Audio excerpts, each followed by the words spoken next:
Morning guys, nandito tayo ngayon sa lugawan ni Kuya dito sa Paco. Dinaraya pa ng mga tao dito yung tindang lugaw ni Kuya. So ayan ang ebidensya, mga kabataan na bikers tapos lang nila kumain ng lugaw dito kay Kuya. Piniprepare na ni Kuya yung puso ng baka. Puso hard. Ayan, puso hard daw, sabi ni Kuya.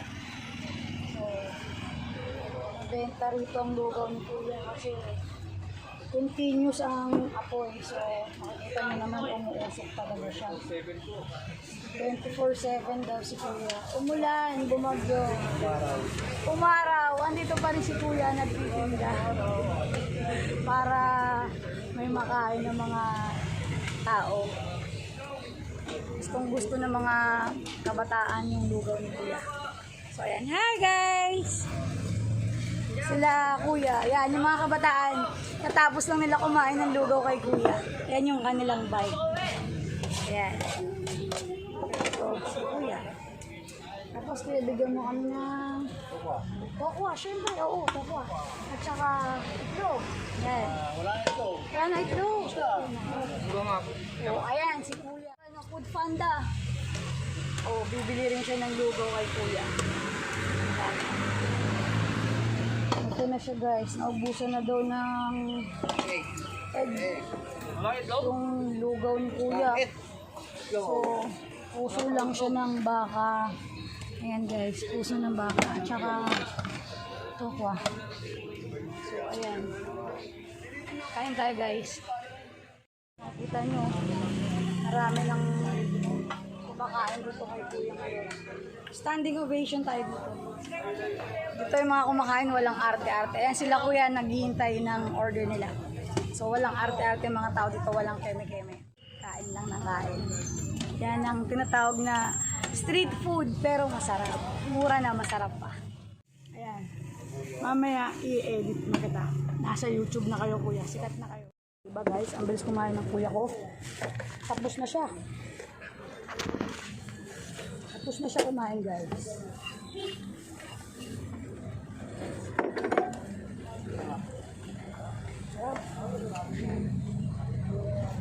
Ganun kalasa ang lugaw. Mainit. Masarap siya. Ang linis ng plato ng Wala. Kuya ko. Ito sa akin, naubos ko na rin. Ayan sila Kuya, patapos na rin sila. Diba? Tapos ayan yung chili oil ni Kuya. Ayan, konti na lang paninda ni Kuya, mauubos na. Ayan, may nag-order na naman kay Kuya na bago. Ang tawag dyan Kuya? Tuwalya. Tuwalya daw. Ayan, si Kuya nag-order. So guys, nakatapos na kami ng Kuya kumain. Ubusin ko lang tong Mountain Dew. Ha? What?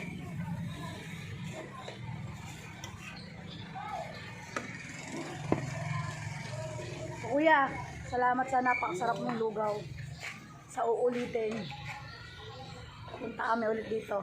Talagang dumadayo pa para lang kumain ng lugaw. Eh. Salamat Kuya. Sasakay na kami ng Egypt.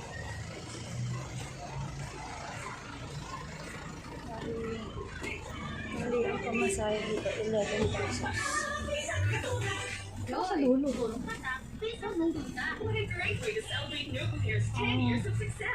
Pamasahe dito sa Egypt is 11 pesos. So, sulit naman yung 11 pesos.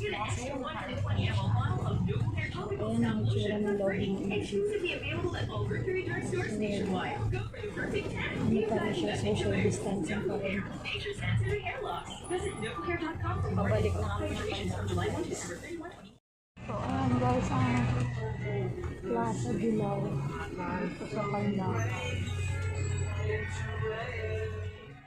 Ayan ang Kuya ko. Busog na naman siya. Kumain kami ng lugaw. Ayan, nakabalik na po kami sa Pandakan. Ito yung kwarto ng ate ko. So, sana guys nagustuhan niyo yung simpleng video na kuha ngayong araw na to, Linggo. Salamat sa panonood. Sa mga hindi pa nakapag-subscribe sa aking channel, please don't forget to hit the subscribe button and also the notification bell para sa more videos to upload. Salamat. See you guys later. Bye.